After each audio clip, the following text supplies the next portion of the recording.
Alright, hello. Today we are going to be doing the Fortnite, but first, actually, we're not playing Fortnite. I'm just reviewing a Stadia controller.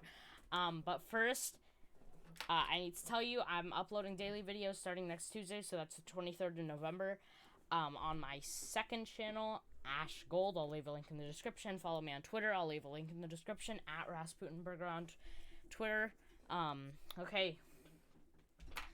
So, like I just said, I'm reviewing the Stadia controller because for whatever reason YouTube gave me one. I don't actually know why, but they did. So why not review it or something?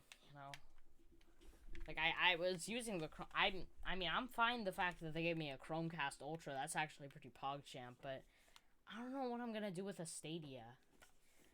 So, yeah, this isn't a Stadia review in itself. This is just a Stadia controller review. How much I like the controller. So, right off the bat, I need to explain this controller to you.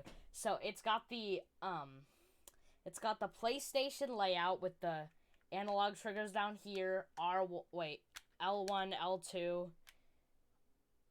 L1, L1, R1, L2, R2, L3, R3, and it's got the Xbox style A, B, X, Y. It's not in the Nintendo position, which is BA, YX, or whatever. It's got the shell of a, Pro controller, if you can see that. They're very, very similar.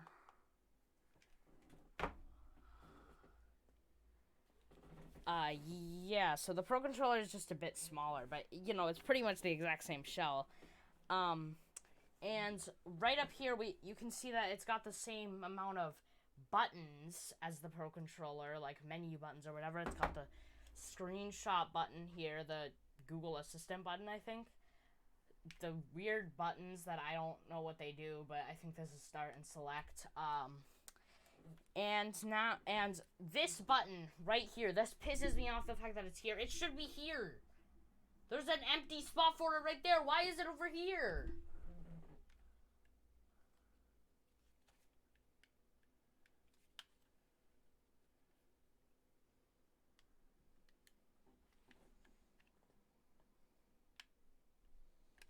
Well, what I do know is that PlayStation has their analog button there, but I don't know. So, yeah, okay. First off, I want to say these buttons, they're kind of nice to click, okay? I'll give the controller that. These are nice buttons, but I still prefer the... Oh. Right, I can't actually click on my controller because it's, like, connected to my computer, and Steam is, like, trying to control my computer through that or whatever, so I don't really care. But those buttons, they're much nicer to click. The Xbox buttons, they're much nicer to click. I haven't used a PS4 controller in a while, so I can't really talk about that. But yeah, so these buttons, they're nice, but not that nice. These triggers, they're so bad. I was playing Celeste with this on the Stadia or whatever, because I was trying to see how it would work. It's so bad. I want to, like, click it quickly, but it doesn't. It's just a bad trigger altogether. These bumper buttons, or whatever the hell they're called, they're not that great.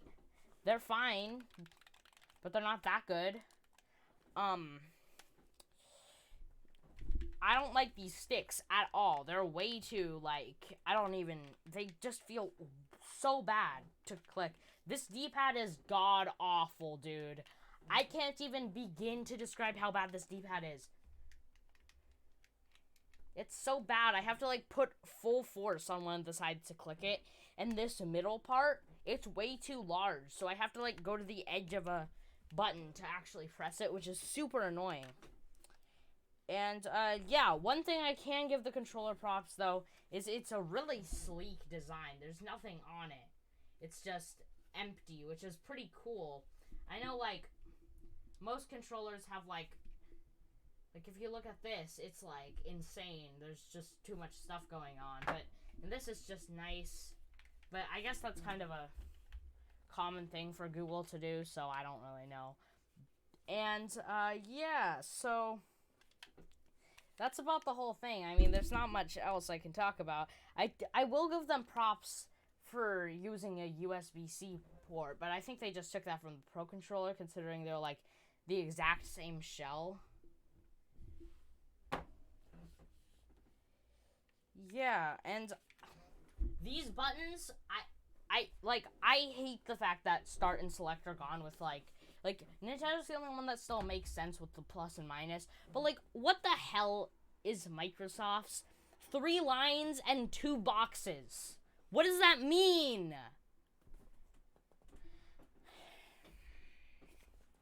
Whatever. But, yeah, these triggers, they're not the most triggering part.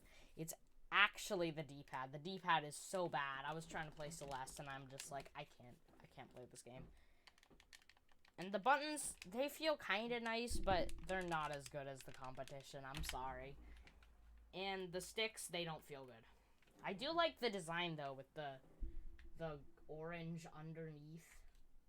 It's actually pretty nice. But, yeah, that's really all I can say about this. It's kind of worth buying a Stadia controller just for the Chromecast. But, you know, YouTube gave me one for free. So, I don't really care. I don't really have any bias being like, oh, well, I paid $30 for this. I like it. No, I didn't pay anything. They just gave it to me. It was even free shipping, too. I didn't pay a dime for that. So I don't actually care about its quality, because I'm just going to use the Chromecast for, like, watching HBO Max, since it's not on the Roku. But, yeah. That's pretty much my whole thing. I don't really have much else to say about this controller. It's just not a good controller, dude. Like, I was also trying to play Hello Neighbor, and that game is not great on this.